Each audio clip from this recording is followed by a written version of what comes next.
Tu es en train de construire quelque chose, une vision, un projet, une vie. Et pourtant, un commentaire, une pensée, un doute qui surgit à 3 heures du matin et tout s'effondre. Pas la vision, toi. Tu bascules, tu doutes, tu t'agites. C'est ça le vrai problème. Pas les obstacles, pas les gens, pas les circonstances. Le fait que tu t'identifies à ce qui passe en toi et que ça te paralyse. Alors aujourd'hui, on va parler de quelque chose de précis. Pourquoi rien ne devrait jamais te déranger. Et je ne dis pas ça pour t'anesthésier. Je ne dis pas que la vie est facile. Je dis que ce qui te dérange, ce n'est pas la réalité. C'est un programme. Et un programme, ça se désinstalle. Commençons par la base. Tu n'es pas tes pensées. Tu n'es pas tes émotions. Tu n'es pas les histoires que ton mental te raconte sur toi, sur les autres, sur ce qui est possible. Tu es la conscience qui observe tout ça. La conscience pure, l'espace dans lequel tout apparaît. Et cet espace, il est déjà complet, déjà plein, déjà accompli. Ce monde n'apparaît pas pour te manquer, il apparaît pour que tu puisses exprimer ce que tu es déjà. C'est ça l'état créateur. Pas une technique, pas un mood board, pas une routine matinale. Un ancrage fondamental dans ce que tu es réellement. Et à partir de là, ta vision se manifeste. Pas parce que tu la forces, parce que tu t'y accordes. 2 cadeaux ont été donnés à l'être humain, l'esprit et la parole. L'esprit, la capacité d'imaginer. La parole, la capacité de décréter. Tu peux imaginer que tu es déjà ce que tu désires être. Tu peux imaginer que tu as déjà ce que tu désires avoir. Et cette image, placée dans le subconscient, elle se met en file d'attente pour se manifester. Pas comme une croyance naïve, comme une loi. La conscience prend cette vision et l'inscrit dans la forme. Le corps s'oriente depuis la vision. Le monde s'aligne depuis la vision. Tout se met en mouvement depuis ce point de départ. Alors pourquoi tu es encore dérangé? Pourquoi certaines pensées te coupent de ça? Parce qu'il y a eu du conditionnement. Des croyances limitantes placées dans le subconscient, souvent tôt dans la vie. En lisant les mauvaises choses, en écoutant les mauvaises personnes, en absorbant sans discernement. Ces croyances génèrent des pensées. Ces pensées apparaissent dans l'esprit. Et si tu t'y identifies, si tu les fais tiennes, elles se manifestent. Peur de la critique, peur de l'échec, peur du regard des autres, peur de la pauvreté, peur de ne pas être à la hauteur. Tout ça, c'est du conditionnement, pas toi. Et tout ça, ça se dissout. Voilà ce qu'on va voir maintenant. En 2014, j'ai lu Penser et devenez riche de Napoleon Hill. À ce moment-là, j'avais pas mal de dettes. Un désir brûlant de ne plus l'être. Napoleon Hill dit « Le désir ardent est ton objectif principal défini ». Alors j'ai fait une chose simple. J'ai imaginé avoir en ma possession 5000 €. Pas comme un rêve lointain, comme une réalité déjà établie. Comme Neville Goddard l'a dit, sois tranquille et sache que tu es déjà ce que tu désires être. La fin du manque, c'est l'être. Et ça s'est manifesté, 5000 €. Puis l'objectif suivant, puis le suivant. En 2019, après 10 ans en entreprise, j'ai eu le choix. Continuer à monter dans la hiérarchie ou partir et construire ma propre affaire. J'ai choisi, pas hésiter, décréter. Tu déclareras une chose et elle sera établie pour toi. Job 22-28. Décréter, ça veut dire décider comme si c'était déjà la réalité. Pas espérer, pas tenter, décider. Mais soyons honnêtes, en chemin, j'ai été dérangé. Des pensées surgissaient, des peurs, des doutes, la peur de vendre, la peur de diriger, la peur d'innover, la peur d'échouer en public. Et voilà ce que j'ai fait. Pas de honte, pas de condamnation envers moi-même, J'ai reconnu ce qui se passait. Ces pensées venaient d'un conditionnement. Elles ne venaient pas de moi. Alors je n'y ai plus mis mon identité. Je les ai laissées apparaître et disparaître.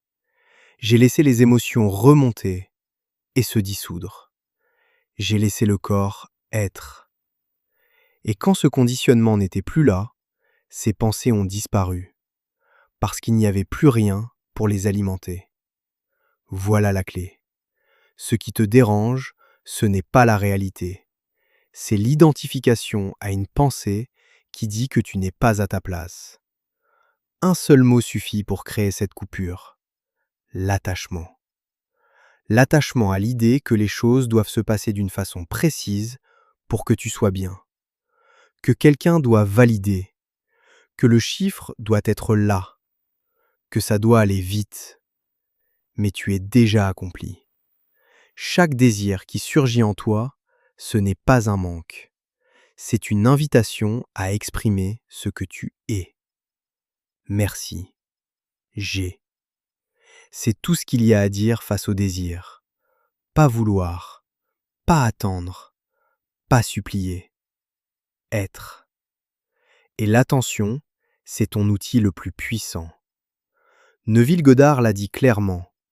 L'attention est puissante dans la mesure où elle est étroitement concentrée. Quand elle est saturée d'une seule idée, obsédée par un seul état, c'est là qu'elle manifeste. Un homme à double esprit est instable dans toutes ses voies. C'est écrit dans Jacques 1, 8. Double esprit, ça veut dire un pied dans la vision, un pied dans la peur. Tantôt convaincu, tantôt en train de douter. L'état créateur, c'est l'opposé de ça. C'est être ancré dans la vision, complètement, définitivement, et laisser le monde s'aligner depuis là. Ça ne veut pas dire que tu fais tout toi-même. Dans l'entrepreneuriat, il y a des domaines, innovation, vente, marketing, opération, finance, leadership. Si certains de ces mots créent de la résistance en toi, c'est de l'identification à un conditionnement. Rien d'autre. Tu n'as pas à tout faire. Les bonnes personnes apparaissent. Elles jouent leur rôle. Pas parce que tu as bien planifié, parce que tu es aligné depuis la vision et que le monde s'organise depuis là. Déléguer, optimiser, automatiser, éliminer. Tout ou en partie. En combinaison. Tout ça se révèle naturellement depuis le flux. Alors récapitulons. Tu es la conscience pure. Ton être réel, c'est l'accomplissement, la paix, la plénitude. Pas quelque chose à atteindre, ce que tu es déjà. Ce monde apparaît pour que tu puisses exprimer ça. Tu as deux cadeaux, l'esprit et la parole. Avec eux, tu décides exactement comment ton accomplissement va se manifester. La vision que tu poses dans l'imagination, le subconscient la reçoit, et la conscience la manifeste dans la forme. Le corps s'oriente depuis la vision. Le monde s'oriente depuis la vision. Les personnes, les ressources, les opportunités, tout apparaît en harmonie avec la vision. Et en chemin, si des pensées surgissent, tu sais maintenant ce qu'elles sont. Pas toi, pas la réalité, du conditionnement stocké, que tu peux choisir de ne plus alimenter.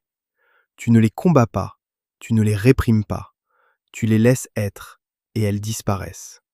Les émotions se régulent, le système nerveux se régule, le corps entre dans le flux, tout s'aligne. Pas parce que tu forces, parce que tu lâches ce qui n'était pas toi. Depuis 2014, j'ai toujours eu une vision. Chaque objectif principal défini s'est manifesté dans la forme. Et le bonheur, pas la destination, le bonheur a été vécu en chemin. C'est ça, se délecter dans le Seigneur. Ce n'est pas une condition à remplir pour recevoir. C'est l'état naturel quand tu es pleinement présent à ce que tu fais, en lien avec la vision. Joie avec la tâche. Satisfaction avec le projet. Paix dans le mouvement. Là, l'attention reste orientée depuis la vision, et tu vois les acres de diamants que tu n'aurais jamais vus autrement. Les biens physiques, digitaux, relationnels, ils apparaissent, pas par effort, par flux. Avant de conclure, une chose. Peut-être que tout ça te semble nouveau, peut-être que ça semble trop simple ou trop grand.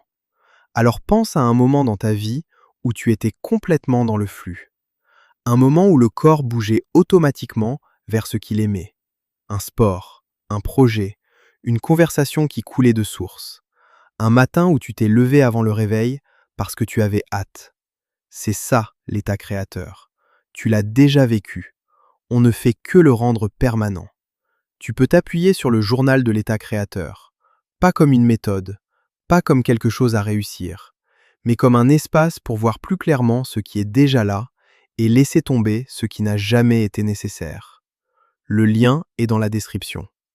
Et si cette exploration te parle, tu peux t'abonner à la chaîne et ne pas hésiter à laisser un commentaire. À très vite.